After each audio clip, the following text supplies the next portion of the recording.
Hanya karena aku dan suamiku miskin, ibu mertuaku dan kakak ipar selalu menghina dan merendahkan kami. Hingga akhirnya aku balas dengan kesuksesan.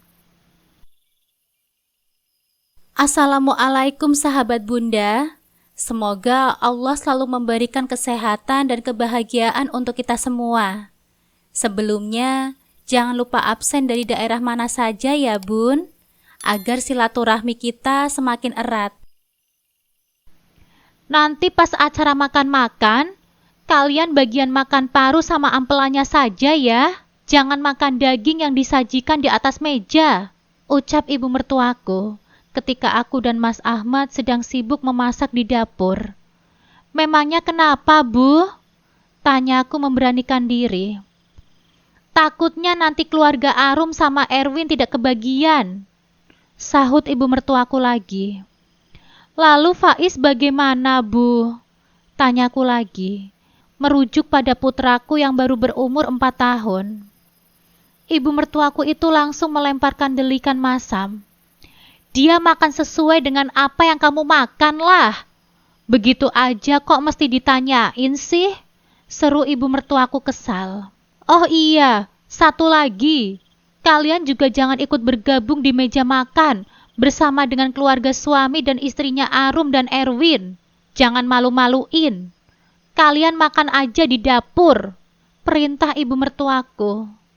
Selesai mengucapkan kalimat tidak menyenangkan itu, ibu mertuaku langsung berbalik pergi meninggalkan dapur, menyisakan aku dan Mas Ahmad yang hanya bisa berdiri bengong. Mas, kok ibu bisa tega banget ya sama kita? Aku bertanya retoris pada Mas Ahmad, suamiku. Faktanya aku tahu dengan sangat jelas alasan dari sikap ibu mertuaku yang seperti ini. Tidak lagi karena di mata ibu mertuaku, kami hanyalah orang miskin. Tidak seperti Mbak Arum yang menikah dengan anak pejabat, atau seperti Erwin yang bisa menikahi anak pengusaha kaya raya. Sudahlah Nur, kita ngalah saja sama ibu. Kita makan enaknya besok aja ya, sahut Mas Ahmad, seraya mengelus bahuku dengan pelan. Aku bergumam pelan. Tapi kamu baik-baik saja kan, Mas? Tanyaku lagi sambil terus melanjutkan mengaduk gulai sapi di atas kompor.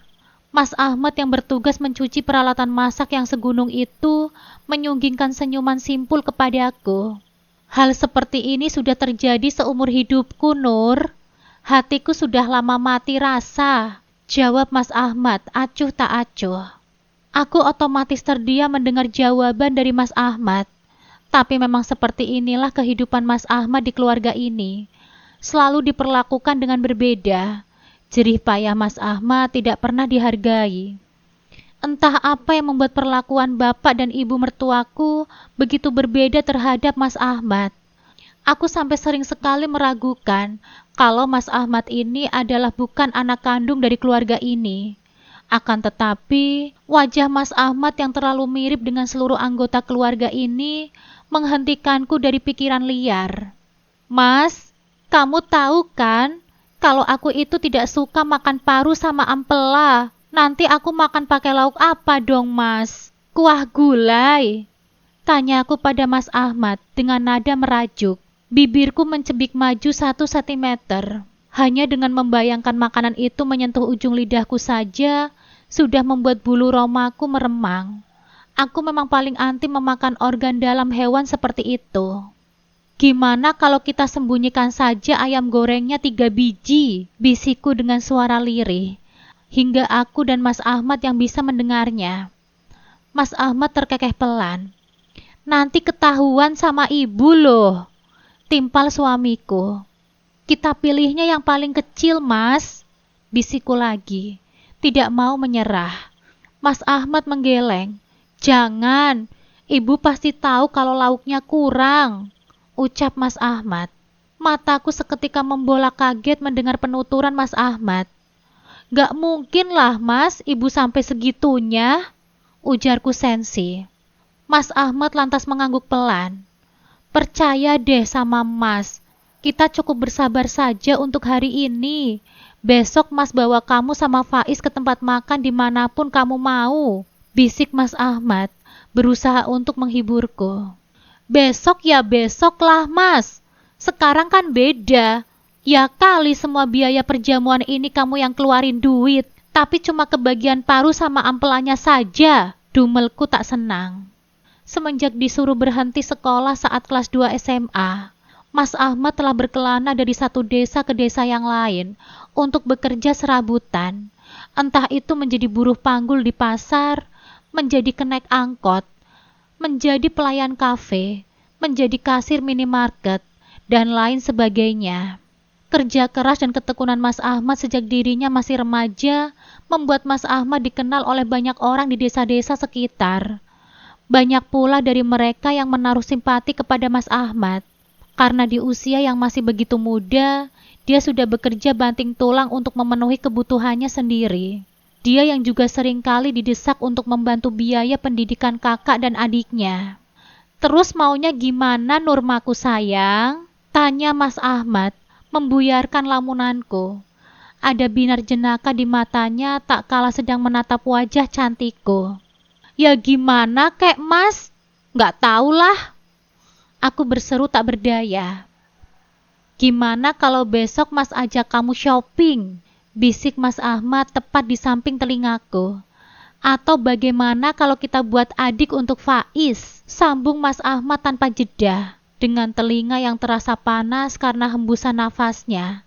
Aku mendorong rusuk Mas Ahmad agar memberi jarak pada tubuhku. Kan, kita lagi ngomongin apa sih? Larinya kemana-mana. Dumelku. Mas Ahmad hanya terkekeh pelan. Aku tahu dia berkata seperti itu karena ingin menceriakan suasana muram di antara kami. Kamu jangan khawatir Nurmaku sayang, Mas sudah siapkan lauk istimewa untuk kamu. Mas Ahmad kembali berbisik di samping telingaku. Mataku membola lebar mendengar ucapannya. Beneran? Apa Mas? Terus di mana? Tanyaku dengan sedikit nada antusias. Ada di kamar. Tadi Mas diem-diem goreng udang sama nugget kesukaan kamu sama Faiz. Ungkap Mas Ahmad. Mas, kamu memang suami yang paling pengertian. Aku cinta sama kamu. Seruku sembari memberikan kecupan ringan di pipi tirus Mas Ahmad. Dasar kamu ya. Mas Ahmad menjawil hidungku dengan gemas. Mas juga cinta sama kamu? Ucapnya. Di tengah kebahagiaan sederhana ini, suara deheman seseorang menginterupsi kami. Aku dan Mas Ahmad langsung memisahkan diri. Mesra banget pengantin lama, sindir Mbak Arum, yang entah sejak kapan masuk ke dalam dapur. Mbak Arum, ada apa ya Mbak? Tanyaku grogi setelah dipergoki sedang bermesraan dengan Mas Ahmad. Orang-orang sudah pada datang tuh. Pantesan aja ditunggu-tungguin makanannya belum disiapin. Lagi bermesraan toh ternyata. Sindir Mbak Arum. Matanya menatap miring pada kami berdua. Oh, iya Mbak. Maaf. Ucapku sembari diam-diam memutar mata. Nanti kamu jangan malu-maluin ya. Seru Mbak Arum, kemudian berjalan pergi meninggalkan kami berdua. Sama seperti yang dilakukan oleh ibu mertuaku. Sok bosi, cibirku. Mas Ahmad menggelengkan kepalanya samar, melihat sikap kekanak-kanakanku. Ayo cepat, siapkan makanannya. Nanti kamu diomelin lagi sama ibu. Ujar Mas Ahmad memperingatkan. Kami pun bergegas menyiapkan makanan untuk para tamu. Tidak seperti Mbak Arum dan Erwin beserta ibu mertuaku yang telah berdandan rapi. Penampilanku sendiri masih seperti pembantu, dengan jilbab sederhana dan daster lusuh melekat di tubuhku. Aku dan Mas Ahmad sedang sibuk hilir mudik menyiapkan makanan ketika Faiz bergegas menghampiri kami dengan air mata membanjiri pipinya. Anak manisku itu masuk ke dalam dapur melalui pintu belakang. Ibu, panggil Faiz dengan suara lirih yang menyedihkan. Aku segera menghentikan pekerjaanku dan duduk berjongkok mensejajarkan tubuhku dengan putra kecilku itu. Faiz sayang, kamu kenapa nak? Tanyaku lembut, seraya menghapus air mata di pipinya yang kemerahan. Ibu, Kak Fian usir Faiz. Kak Fian bilang kalau Faiz ini pengemis, ujar Faiz melapor dari balik suara sengguk-sengguk kecil. Mendengar keluhan putraku ini membuat amarah yang tidak tahu dari mana datangnya perlahan bergejolak di dalam hatiku. Kak Fian bilang Faiz pengemis. Aku bertanya ulang untuk memastikan aku tidak salah dengar. Iya, Bu. Tadi Faiz mau masuk lewat pintu depan, tapi diusir. Katanya Faiz ini pengemis. Seru Faiz sambil menangis kian kencang. Mas Ahmad yang berdiri di sampingku segera menyambar Faiz ke dalam gendongannya. Ini nggak bener, Mas. Aku sudah nggak tahan lagi. Aku harus kasih tahu Mbak Arum. Mereka bisa berlaku tidak baik sama kita, tapi mereka tidak bisa semena-mena kepada Faiz. Aku menggeram kesal. Rasa ingin melabrak Mbak Arum berkobar di dalam hatiku. Nur, tegur Mas Ahmad dengan nada panjang. Sorot matanya memancarkan peringatan. Mas, seruku. Setidaknya tidak sekarang. Di luar lagi banyak orang, ujar Mas Ahmad dengan lembut. Aku meneguk ludah dengan susah payah. Nafasku memburu naik turun. Masih tidak ikhlas. Namun aku juga mengerti apa maksud Mas Ahmad. Jangan sampai kami mempermalukan diri sendiri di hadapan orang banyak. Cup, cup, cup. Anak pinter. Sudah ya, jangan nangis lagi. Hibur Mas Ahmad sembari menepuk punggung Faiz dengan lembut. Faiz pun perlahan berhenti menangis, tapi suara sesenggukannya masih terdengar sesekali. Hatiku sakit mendengarnya. Mas, aku nggak mau terus begini. Aku nggak mau diremehkan sama keluargamu. Lagi dan lagi, ucapku lirih. Apa yang mau kamu lakukan, Nur? Tanya Mas Ahmad. Mau berontak? Kamu ini anaknya, dan aku di sini menantunya. Kita bukan pembantu, Mas, seruku dengan suara menggebu-gebu. Mas Ahmad mengangguk. Kamu lakukan apa yang menurutmu benar, Nur. Asalkan jangan sampai ibu dan bapak masuk ke rumah sakit, ujar Mas Ahmad mengingatkan. Jangan khawatir, Mas. Aku cuma mau kasih shock terapi sedikit saja, pungkasku dengan senyum licik di wajah. Mas, ayo mandi. Habis itu dandan yang rapi, ujarku seraya menyeret Mas Ahmad ke dalam kamar. Kamu ngajak mandi bareng? Tanya Mas Ahmad jahil. Aku langsung mendelik sebal. Lantas aku cubit pinggang Mas Ahmad dengan keras. Aku sedang sangat serius saat ini, tapi Mas Ahmad malah mengajakku bercanda. Aku juga mau mandi bareng bapak sama ibu, celetuk Faiz yang air matanya telah kering. Aku kembali melemparkan delikan maut kepada Mas Ahmad. Hanya saja, pria tampan itu membalas tatapanku dengan wajah cengengesan. Faiz mandi sama bapak aja ya, ujarku. Emangnya kenapa? Tanya Faiz dengan mulut mencebik lucu. Kamar mandinya nggak muat, jawabku sekenanya, sembari membantu Faiz membuka bajunya. Untung Faiz bisa menerima alasanku ini dan tidak mengajak berdebat lebih lama. Aku pun segera mendorong Mas Ahmad yang masih menggendong Faiz menuju kamar mandi. Jangan lama-lama mandinya, ujarku memperingatkan. Iya, jawab Mas Ahmad dengan patuh dari dalam kamar mandi. Sementara Mas Ahmad dan Faiz sedang mandi, aku sibuk membongkar lemari untuk mencari pakaian terbaik untuk kami kenakan. Aku memilih gamis berwarna dusty pink dan jilbab berwarna senada. Sementara untuk Mas Ahmad, aku memilih sebuah kemeja batik dan celana kain. Adapun untuk Faiz, aku memilih baju kaos lengan panjang berwarna biru yang masih baru. Begitu Mas Ahmad dan Faiz selesai mandi, gantian aku yang bergegas. Aku tidak mau ketinggalan acara syukuran rumah baru itu. Tadinya aku memang berencana untuk mematuhi saja permintaan ibu mertuaku agar mengambil jatah lauk berupa paru dan ampela. Tapi apa yang dikatakan oleh anak Mbak Arum kepada Faiz telah membuatku berubah pikiran. Ayo, kita keluar. Aku mengajak anggota keluarga kecilku ini keluar dari kamar. Begitu kami semua sudah tampil rapi. Faiz nggak mau keluar, seru putraku itu, begitu kami mencapai ambang pintu kamar. "Loh, emangnya kenapa, Nak?" tanyaku. "Nanti Faiz dipanggil pengemis lagi sama Kak Fian," ujar Faiz dengan wajah merajuk. Aku dan Mas Ahmad saling bertukar tatapan dengan langsa. Kali ini nggak akan dipanggil pengemis lagi. Faiz kan sudah rapi, sudah harum, sudah ganteng lagi. Ucapku merayu dengan suara super lembut. Faiz melengos sambil memajukan bibirnya tanpa enggan. "Kalau Kak Fian ngomong gitu lagi, nanti bapak sama ibu tegur dia," ujar Mas Ahmad turut membujuk anak kami, yang nampaknya memiliki bayangan psikologi setelah dikatai pengemis. "Bapak beneran kan?" tanya Faiz sedikit sangsi. "Iya dong," jawab Mas Ahmad meyakinkan. Mendengar janji dari Mas Ahmad, akhirnya Faiz setuju agar kami beranjak ke ruang tamu, tempat di mana acara syukuran sedang berlangsung.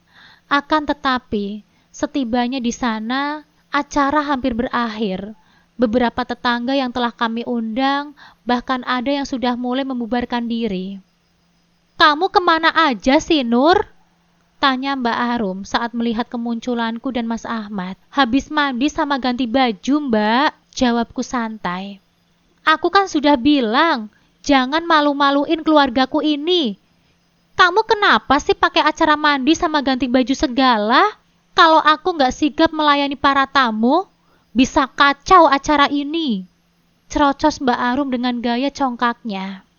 Aku diam-diam menggulung mata dengan dramatis.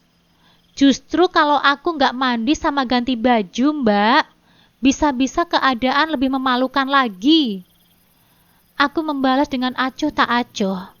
"Kamu itu ya, nggak bisa banget dibilangin," hardik Mbak Arum sambil berkacak pinggang. Bibirku hendak terbuka untuk membalas, namun suara ibu mertuaku datang menginterupsi. "Semua tamu sudah pada pergi. Sekarang tinggal giliran keluarga kita yang makan-makan," seloroh ibu mertuaku, menghentikan perdebatan yang hendak terjadi di antara aku dan Mbak Arum.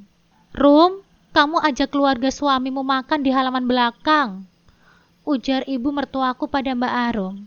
"Iya, Bu," jawab Mbak Arum dengan patuh.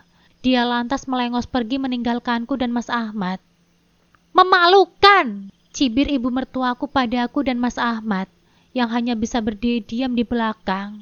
Setelah mengucapkan kata itu, ibu mertuaku segera berbalik dan mengikuti langkah Mbak Arum.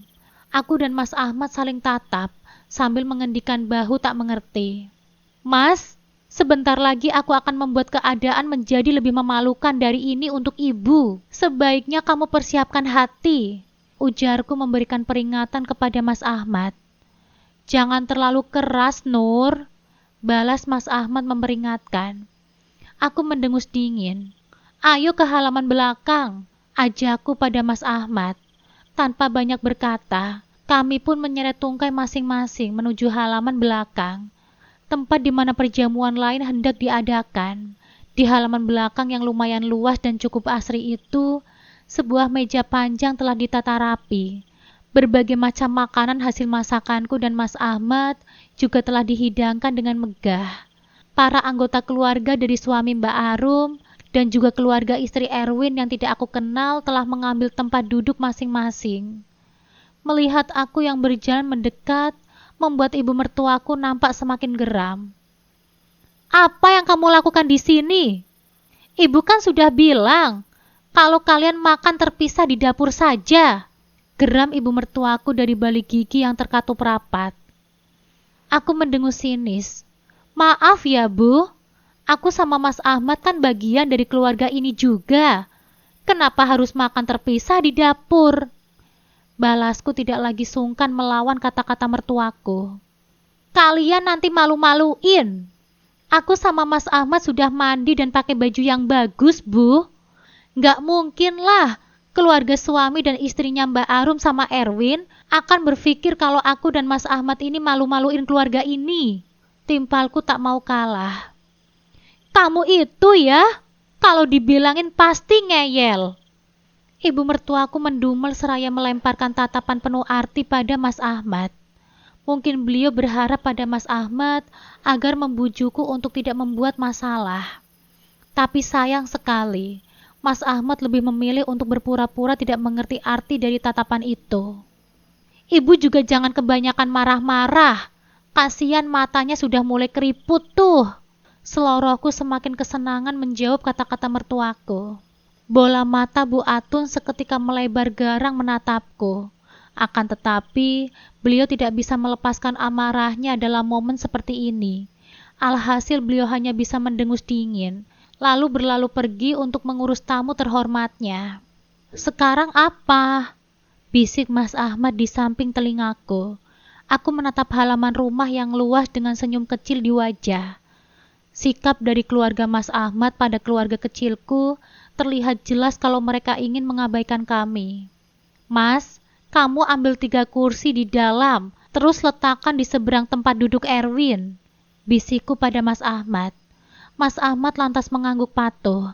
Dia kemudian menurunkan Faiz dari gendongannya dan bergegas ke dalam rumah untuk mengambil kursi sesuai dengan permintaanku. Setelah itu, Mas Ahmad dengan sigap mengatur kursi itu di hadapan Erwin, yang terlihat masih lowong sesuai dengan permintaanku.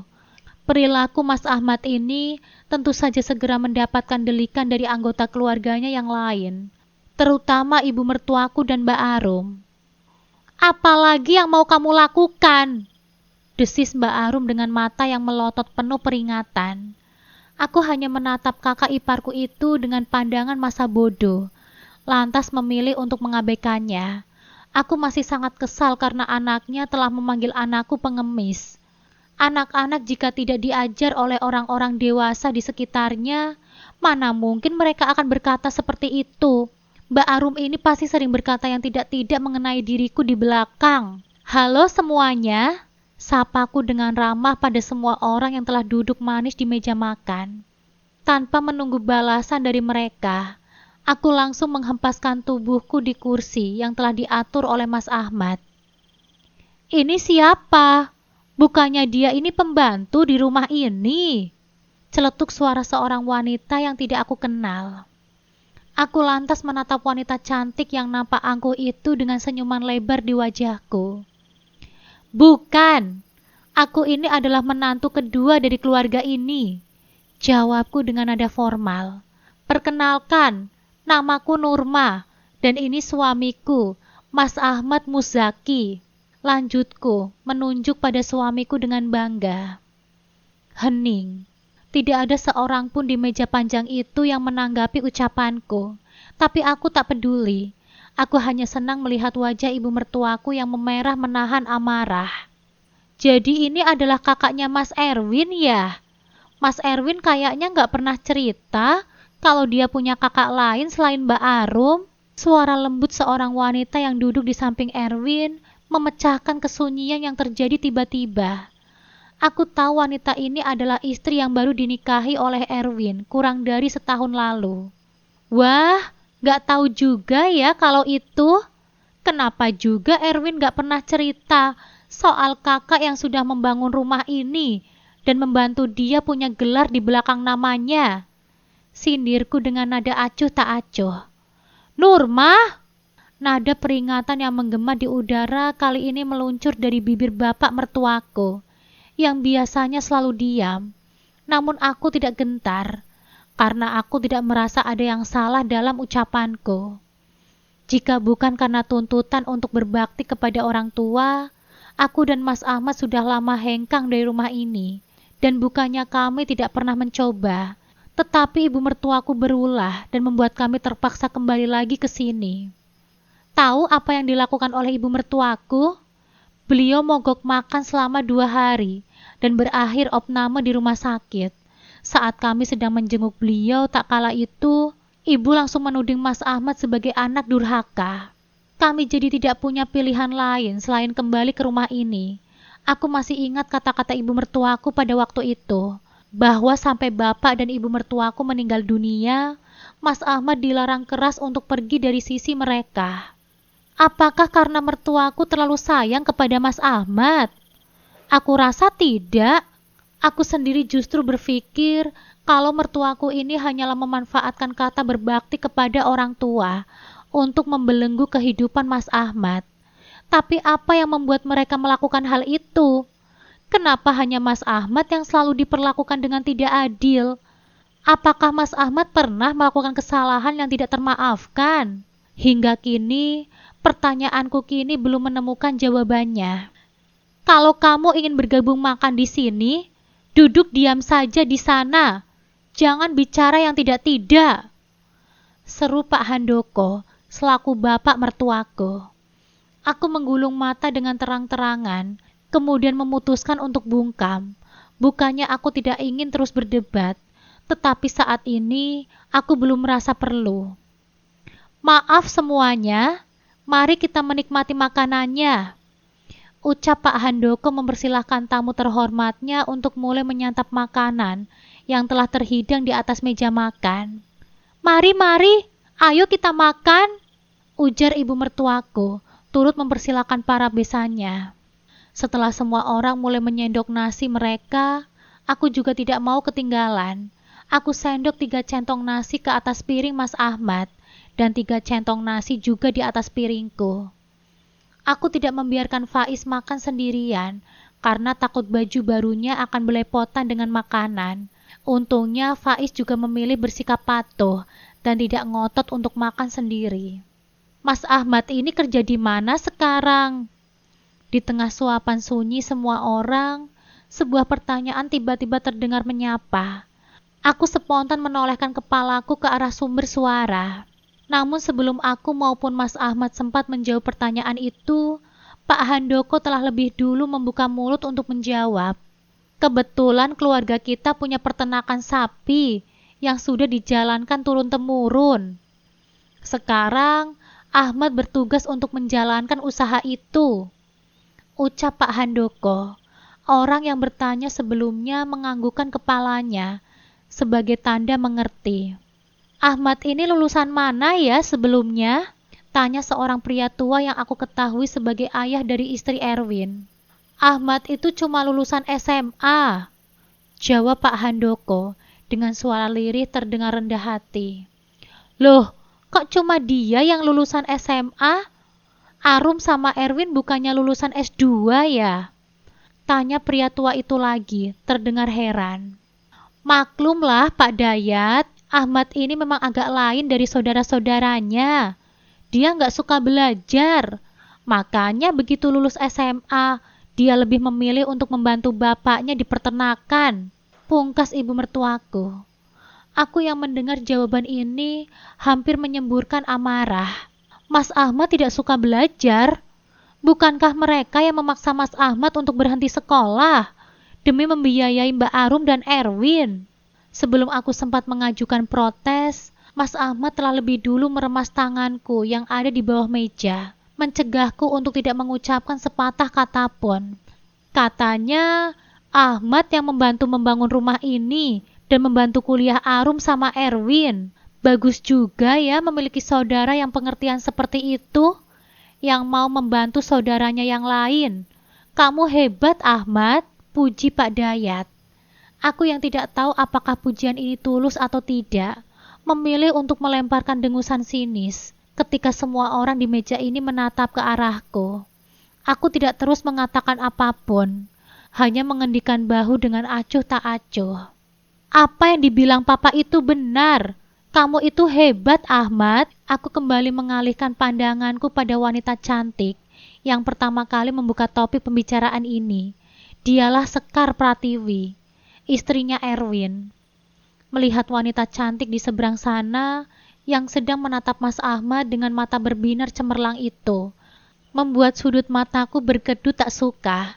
Aku lantas melirik garang kepada Mas Ahmad yang nampak acuh tak acuh dengan lingkungan sekitarnya. Balas Mas Ahmad dalam gumaman singkat sebagai tanggapan atas pujian dari istri Erwin. Sorot mataku semakin tajam tertuju ke arah Mas Ahmad, tapi suamiku itu ternyata lebih memilih untuk kembali fokus pada makanan di piringnya, sambil sesekali menyuapi anak kami makanannya. Pandangan ini membuatku tentu saja sangat puas. Lantas aku lemparkan tatapan penuh kemenangan ke arah wanita itu yang sedang tidak memperhatikan ke arahku. Dasar wanita kegatelan! Mimiku dalam hati saat melihat tatapan wanita itu yang terpaku lurus pada Mas Ahmad. Akan tetapi, meski hatiku merasakan kecemburuan, aku tidak dengan sengaja menegur wanita yang akrab dipanggil Sekar. Untungnya, Sekar juga tidak terus menatap ke arah suamiku dengan pandangan tajam, sebab kini topik pembicaraan telah berubah arah menjadi topik tentang Erwin selaku suaminya. Selamat Erwin, akhirnya kamu resmi menjadi pegawai negeri sipil. Kamu juga sudah bekerja keras, puji Pak Dayat pada menantunya. Senyum kebapak-bapaan tersemat di wajahnya yang nampak teduh. Terima kasih banyak, Pak. Pungkas Erwin dengan senyum yang tak kalah lebar. Sekarang setelah kamu punya pekerjaan tetap, kamu harus merawat putri saya dengan baik. Awas ya kalau kamu berani menyakitinya, terutama sekali awas kalau kamu berani selingkuh. Pungkas Pak Dayat itu memberikan peringatan kepada Erwin. Papa jangan khawatir, aku akan menjaga Sekar dengan baik, Pak. Aku pastikan aku tidak akan pernah mendua. Sahut Erwin menimpali perkataan mertuanya dengan penuh keyakinan dan percaya diri. Papa pegang kata-katamu itu dengan baik, ujar Pak Dayat mewanti-wanti. Iya, Pak. Papa jangan khawatir, balas Erwin. Di detik berikutnya, aku memilih untuk menyimak obrolan yang tengah semakin riuh ini dengan tenang. Pembicaraan yang orang-orang ini lakukan melompat dari topik satu ke topik yang lain. Mereka semua terlihat akrab kecuali aku dan Mas Ahmad. Keberadaan kami seperti tambahan yang tak kasat mata bagi mereka. Namun aku tidak terganggu dengan hal ini, karena sebenarnya aku pun lebih suka menjadi pendengar. Apalagi ketika mendengar ibu mertuaku mengeluarkan lelucon untuk membanggakan Mbak Arum serta Erwin setinggi langit. Tetapi secara tersirat menjelekan Mas Ahmad. Ketika waktu menjelang maghrib, para tamu ini mulai berpamitan satu persatu.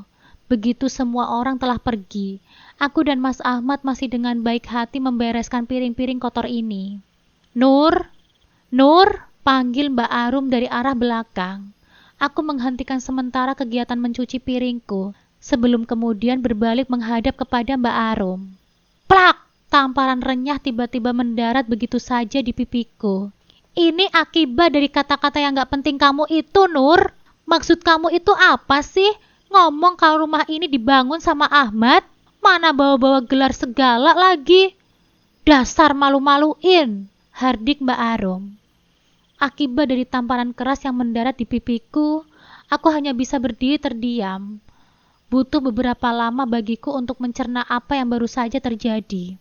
Lagian kenapa sih dulu Ahmad mau-maunya menikah sama anak petani miskin sepertimu? Cibir Mbak Arum sinis. Kalimat yang menusuk disertai rasa panas dan kebas yang mulai menjalar di pipiku membuatku segera tersadar. Sebelum memutuskan untuk menimpali Mbak Arum, aku mengerjapkan mata beberapa kali. Setelah sekian tahun hidup, ini pertama kalinya aku merasakan bagaimana rasanya ditampar.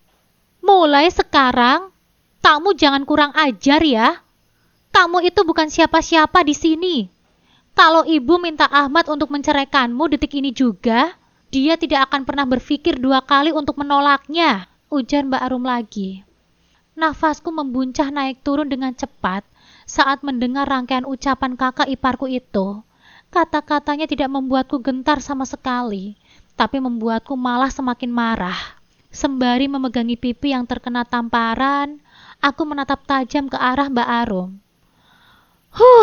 Aku mendengus dingin. Mbak bilang aku sama Mas Ahmad malu-maluin. Bagian mananya sih kami malu-maluin? Apa karena kata-kataku ini benar? Atau karena kalian tidak mau mengakui usaha keras Mas Ahmad? Secara aja sih, gelar di belakang nama kalian itu kan ada andil dari seorang saudara yang cuma lulusan SMA. Saudara yang dipaksa berhenti sekolah demi bisa membiayai pendidikan kalian. Makanya kalian malu kan? Cerocosku tidak mau kalah. Sepanjang aku mengutarakan untaian kalimat itu, Bola mata Mbak Arum terlihat semakin melebar penuh amarah. Aku simpulkan bahwa apa yang baru saja aku katakan ini ada benarnya. Bahwa mereka tidak ingin mengakui adanya andil besar dari Mas Ahmad dalam hidup mereka. Apa kamu bilang? Dasar wanita kurang ajar! Geram Mbak Arum sambil melambaikan tangannya hendak memukulku lagi. Aku sudah siap menangkis tangannya, tapi Mas Ahmad yang muncul dari arah belakang Mbak Arum sudah lebih dulu menahan pergelangan tangan kakaknya. Mbak Arum itu apa-apaan? Kok mau main fisik begitu? Tanya Mas Ahmad dengan keningnya yang berkerut rumit. Mas, panggilku dengan nada merajuk. Pipi kamu kenapa, Nur? Tanya Mas Ahmad seraya melepaskan pergelangan tangan Mbak Arum. Dia lantas menghampiriku dan langsung merengkuh kedua sisi wajahku dengan lembut. Aku lalu menurunkan telapak tanganku dari pipiku yang terasa bengkak. Tidak lupa aku juga menatap Mas Ahmad dengan sorot mata ingin menangis. Pipi kamu kenapa merah bengkak seperti itu, Nur? Tanya Mas Ahmad. Aku sengaja tidak menjawab, sebab jawabannya begitu mudah untuk ditemukan, bahkan meski aku tidak mengatakannya. Mbak Arum menamparmu? Tanya Mas Ahmad membuat tebakan. Nada suara Mas Ahmad sedikit terangkat. Terdengar seperti orang yang tidak menyangka kalau kakaknya sendiri bisa bertindak seperti itu. Melihat aksi diamku, Mas Ahmad segera berbalik menghadap Mbak Arum yang masih berdiri di samping kami. Mbak Arum menampar Nurma. Kenapa, Mbak? Tanya Mas Ahmad. Kenapa?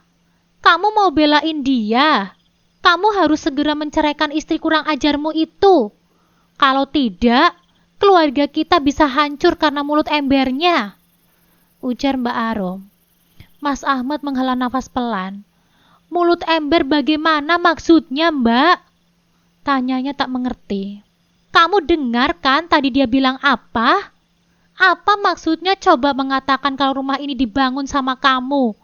Ingat ya, rumah ini dan gelar di belakang namaku dan Erwin itu adalah hasil dari peternakan Bapak. Bukan karena kamu doang, seru Mbak Arum. Tapi Mas Ahmad yang bekerja keras dan mengelola peternakan itu dari dulu, Mbak. Timpalku tidak mau kalah. Benar-benar menjengkelkan. Tapi kan tetap saja, peternakan itu punya bapakku. Bukan cuma punya Ahmad. Jadi kamu gak usah sok-sokan ngaku-ngaku. Balas Mbak Arum dengan nada lebih sengit. Untuk satu ini, aku sama sekali tidak bisa membantah, karena peternakan itu memang milik bapak mertuaku. Mas Ahmad hanya bertugas untuk mengelolanya. Hanya keringatnya yang terus mengucur, tapi hasil jerih payahnya itu hampir tidak pernah masuk kantongnya. Sebagian besar mengalir ke saku Mbak Arum dan juga Erwin. Sungguh sesuatu yang tidak adil. Apalagi yang kamu tunggu, Ahmad? Cepetan kamu ceraikan saja wanita model seperti itu. Terus cari wanita yang lain, yang bisa lebih patuh kalau dibilangin sama keluarga kita. Soroh Mbak Arum. Pernikahan bukan mainan, Mbak. Aku tidak akan menceraikan Nurma, hanya karena masalah ini, jawab Mas Ahmad dengan tegas. Sudut bibirku berkedut membentuk seulas senyuman karena kata-kata Mas Ahmad itu. Ahmad, sontak Mbak Arum dengan amarah, karena keinginannya tidak terwujud. Mbak Arum, balas Mas Ahmad dengan suara yang tidak kalah menggelegar. Kamu berani ya membentak Mbak? Mbak Arum menatap Mas Ahmad dengan sorot mata yang terpendar tak percaya. Namun sebelum Mas Ahmad sempat menyahut, sosok bapak dan ibu mertuaku sudah lebih dulu tiba di dapur setelah mendengar suara perdebatan keras mereka. Ada apa ini? Tanya bapak dengan wajah keruh tidak senang. Ini sudah waktunya sholat maghrib. Kenapa bukannya sholat? Kalian malah berteriak-teriak di sini. Bentak bapak mertuaku. Mbak Arum tidak menanggapi pertanyaan penuh amarah dari bapak mertuaku. Kakak iparku itu justru mengalihkan tatapannya pada sang ibu. Bu, mendingan ibu suruh Ahmad untuk menceraikan Nurma saja deh. Dia sudah membuat malu keluarga kita, Bu. Ibu dengarkan dia bilang apa? Katanya rumah ini dibangun sama Ahmad. Padahal rumah ini kan hasil dari peternakan Bapak. Cibir Mbak Arum sambil menyilangkan tangannya di depan dada. Mbak Arum kemudian memindai tubuhku dari atas hingga bawah dengan sorot mata yang menghina. Karena Ahmad yang mengurus peternakan itu, kelihatan banget kalau si Nurma ini pasti merasa memiliki atas peternakan itu. Lanjut Mbak Arum dengan nada yang lebih memprovokasi. Mataku seketika terbelalak mendengar fitnah yang dikatakan secara terang-terangan itu. Nurma bukan orang yang seperti itu, Mbak, ujar Mas Ahmad membelaku. Mbak Arum mendecik sarkastis. Cih, siapa tahu, cibirnya. Mendengar kata-kata Mbak Arum, seluruh tubuhku bergetar karena marah. Semua kata makian rasanya ingin aku keluarkan dari mulut ini, tapi Mas Ahmad meremas tanganku dengan kencang. Seperti biasa, mencegahku untuk melawan kata-kata Mbak Arum. Suamiku ini tahu dengan pasti kalau aku sangat gampang tersulut emosi karena keluarganya. Ahmad, didik istri kamu itu dengan benar. Kasih pemahaman sama dia kalau peternakan itu bukan milik kamu. Tugasmu hanya mengelola peternakan itu saja dengan baik. Jangan buat istri kamu salah paham dan mengharapkan apa yang tidak menjadi miliknya, pungkas ibu mertuaku dengan sinis. Dengerin tuh, seloroh Mbak Arum dengan nada yang penuh kemenangan. Iya, Bu, jawab Mas Ahmad dengan patuh. Sementara itu, aku merasakan amarah yang semakin membuncah menguasai jiwa ragaku. Jemariku pun tanpa sadar terkepal erat di kedua sisi tubuhku. Aku menyempatkan diri untuk melirik ke arah Mas Ahmad yang terlihat sangat santai. Tidak nampak adanya gelagat emosi yang berarti terpancar di wajahnya. Namun aku sendiri tidak tahan. Hidup serumah dengan mertua yang berperilaku seperti ini membuatku muak. Terlebih lagi, aku lelah bertanya apa yang salah pada Mas Ahmad, sehingga ibunya sendiri memperlakukan Mas Ahmad seakan-akan beliau memiliki dendam kusumat. Kenapa? Sentakku dengan keras untuk menghentikan pergerakan ibu mertuaku dan bapak mertuaku, serta Mbak Arum yang hendak beranjak pergi. Kenapa ibu selalu bersikap tidak adil sama Mas Ahmad? Kenapa cuma Mas Ahmad yang diperlakukan berbeda? Bukankah Mas Ahmad juga anak kandung ibu? Cecarku tanpa bisa ditahan lagi. Nada suaraku naik 1 okta lebih tinggi, sehingga urat biru di leherku nampak menonjol. Mbak Arum dan juga mertuaku segera berbalik menatap ke arahku, yang sedang menyalurkan amarah. Apa Mas Ahmad punya kesalahan yang tidak bisa dimaafkan? Apa selama hamil dan melahirkan Mas Ahmad, sesuatu yang buruk pernah menimpa keluarga ini? Jadi kalian secara otomatis membenci Mas Ahmad karenanya? Atau apakah Mas Ahmad sebenarnya bukan anak kandung dari keluarga ini? Tanyaku berentetan penuh emosi. Jangan sembarangan kamu bicara, Nur, bentak bapak mertuaku dengan marah. Lalu kenapa, Pak? Tanyaku dengan nada menuntut. Kenapa Mas Ahmad selalu diperlakukan dengan berbeda? Tinggal di rumah ini tidak pernah diperlakukan dengan baik. Keluar dari rumah ini pun tidak diperbolehkan. Kalian seakan-akan ingin memenjarakan Mas Ahmad di sini. Sebenarnya apa sih yang kalian inginkan? Aku hampir meraung mengatakan untayan kalimat itu. Tidak lagi aku pedulikan sopan santun dan tata krama ketika sedang berbicara dengan orang tua. Itu bukan urusanmu, Nur, balas ibu mertuaku yang hampir membuatku frustasi. Kalau kamu ingin keluar dari rumah ini, ya keluar saja sendiri. Pokoknya haram hukumnya bagi Ahmad untuk keluar dari rumah ini sampai kami mati. Kalimat terakhir yang dikatakan oleh ibu mertuaku terus menggema berulang kali di dalam kepalaku. Tidak lagi bisa didefinisikan bagaimana kacaunya perasaanku sekarang. Rasanya ingin berteriak sejadi-jadinya. Namun segalanya harus serba aku tahan. Jangan terlalu dipikirkan, Nur, bisik Mas Ahmad seraya mengelus pucuk kepalaku. Bagaimana aku tidak memikirkannya, Mas? Ibu cuma mau memeras manfaat dari kamu, ujarku dengan frustasi. Nur, bukankah Mas sudah pernah bilang kalau Mas sudah mati rasa untuk itu? Mas sudah lelah bertanya kenapa hanya Mas yang diperlakukan berbeda. Jika memang kita perlu tahu alasannya, Semesta akan menunjukkan jalannya, ujar Mas Ahmad dengan nada lembut. Tapi kan Mas, tetap tinggal di rumah ini dan mengurus peternakan untuk keluarga ini. Hanya itu bakti tersisa yang ingin Mas berikan kepada Bapak dan Ibu Mas. Jika mereka meminta lebih dari itu, mungkin Mas tidak akan mewujudkannya. Pungkas Mas Ahmad. Mas, Nur, hanya kamu dan Faiz yang paling penting bagi Mas.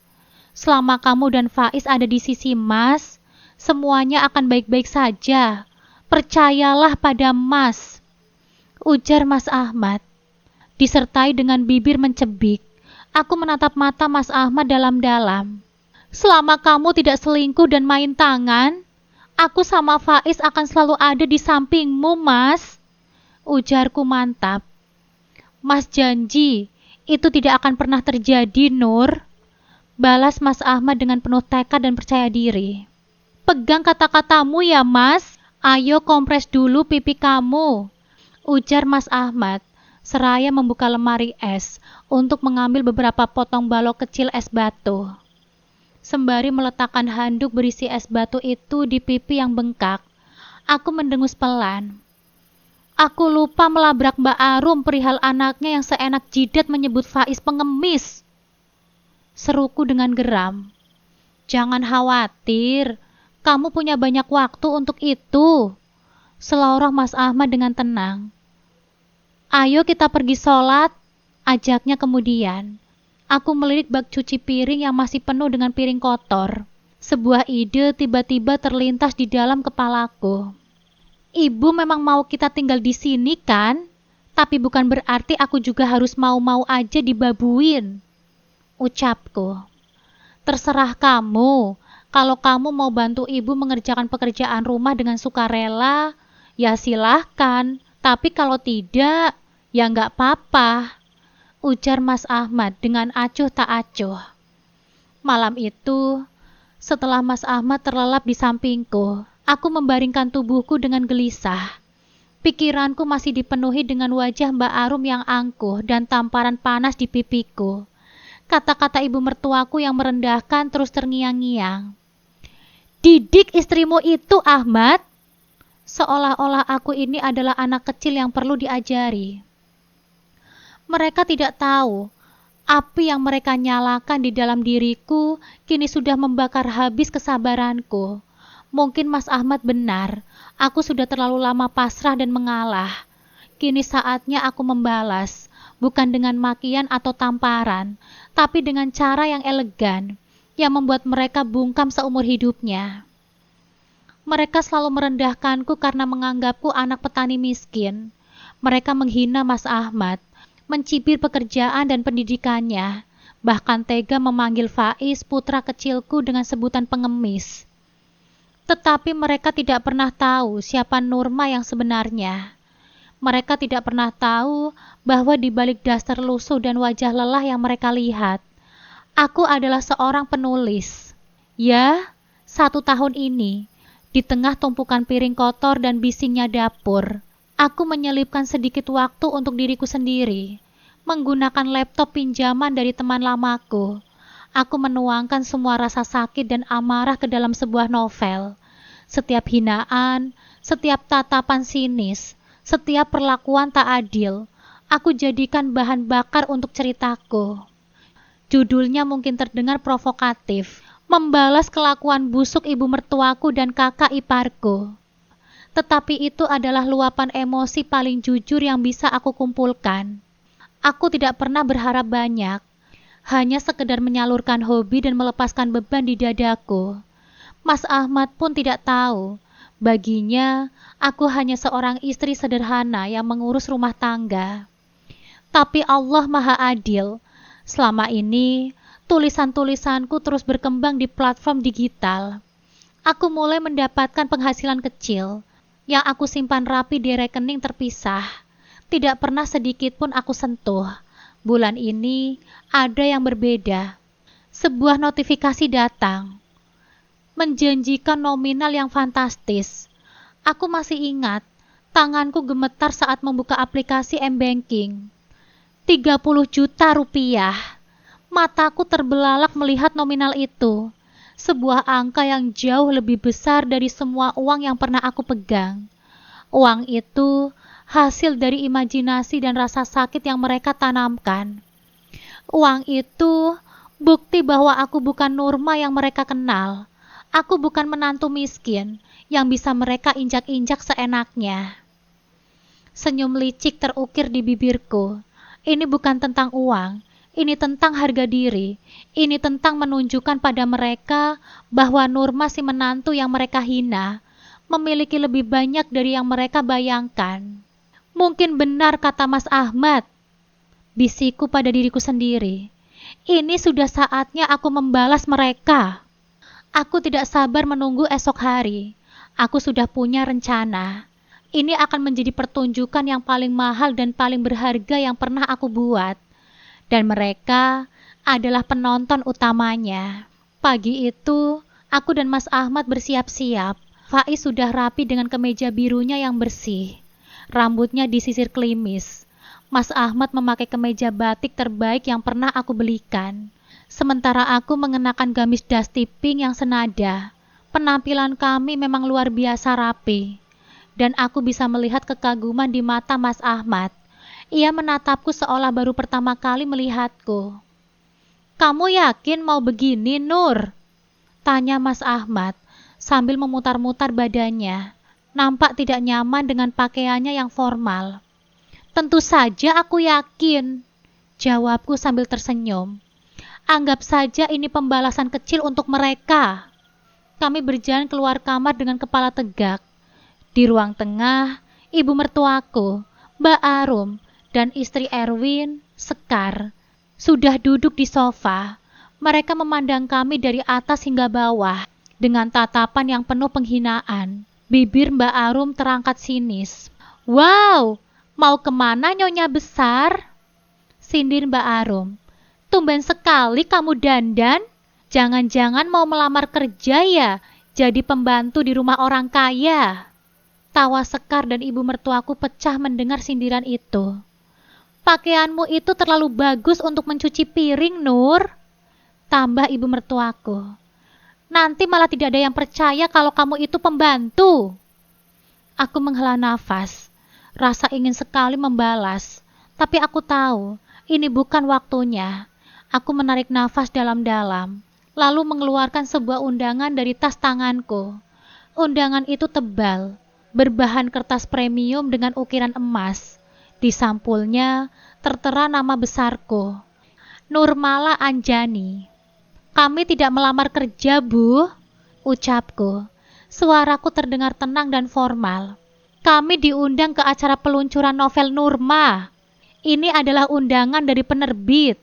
Mas Ahmad langsung menatapku tak percaya. Ekspresinya yang polos dan kaget membuatku tersenyum. Aku menunjukkan isi undangan itu pada Mas Ahmad, dan matanya langsung berkaca-kaca saat membaca namanya di sana. Dia memelukku dengan erat.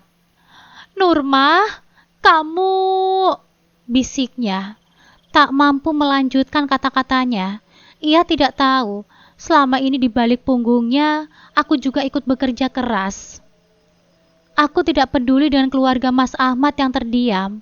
Aku hanya fokus pada Mas Ahmad. Dia menangis. Dia menangis bukan karena sedih, melainkan haru dan bangga. Aku yakin dia bangga kepadaku, istrinya, yang tidak pernah ia ketahui selama ini diam-diam telah berjuang. Aku melepaskan pelukan Mas Ahmad dan memberanikan diri untuk menunjukkan sesuatu yang lain. Aku membuka ponsel dan menunjukkan rekening bank yang penuh dengan angka-angka. "Ini hasil kerja kerasku selama ini, Bu," ucapku kepada ibu mertuaku. "Novel saya sudah laku dan dicetak. Ini honor pertama saya yang didapatkan dari platform." Mata Mbak Arum membulat sempurna. Ibu mertuaku hanya bisa menelan ludah. Wajahnya yang tadi penuh cibiran, kini pucat pasi. Sekar yang tadinya tertawa, kini hanya bisa terdiam. Tidak ada lagi kata-kata hinaan yang keluar dari mulut mereka. Suasana seketika hening, yang terdengar hanyalah suara nafas kami yang memburu. Aku tahu ini bukan akhir dari segalanya, Tapi ini adalah awal dari babak baru. Kami tidak akan lagi diperlakukan semena-mena. Mungkin mereka akan semakin membenci, tetapi kebencian mereka tidak akan bisa menghentikan kami. Ini adalah saatnya mereka tahu bahwa menantu yang selama ini mereka rendahkan jauh lebih kuat dari apa yang mereka bayangkan. Setelah semua kejadian itu, hidup kami berubah drastis. Setelah menerima tawaran untuk menjadi autor tetap dan bekerja di balik layar platform, aku memutuskan sudah saatnya kami mandiri sepenuhnya. Dengan uang dari honor novelku, aku membeli sebuah rumah kecil yang nyaman, jauh dari kebisingan dan toksiknya keluarga mertua. Mas Ahmad yang selama ini hanya mengurus peternakan, aku ajak untuk memulai babak baru. Aku membuatkan dia usaha tempat cuci mobil. Awalnya dia ragu, tetapi keuntungannya luar biasa. Hanya dalam 6 bulan, tempat cuci mobilnya sudah sangat ramai.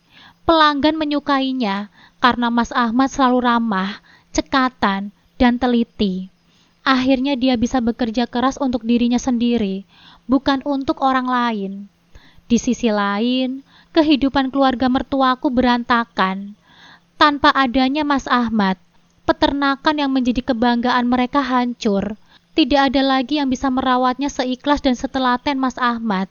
Mereka mencoba menghubungi kami beberapa kali. Telepon, pesan, bahkan datang ke rumah langsung.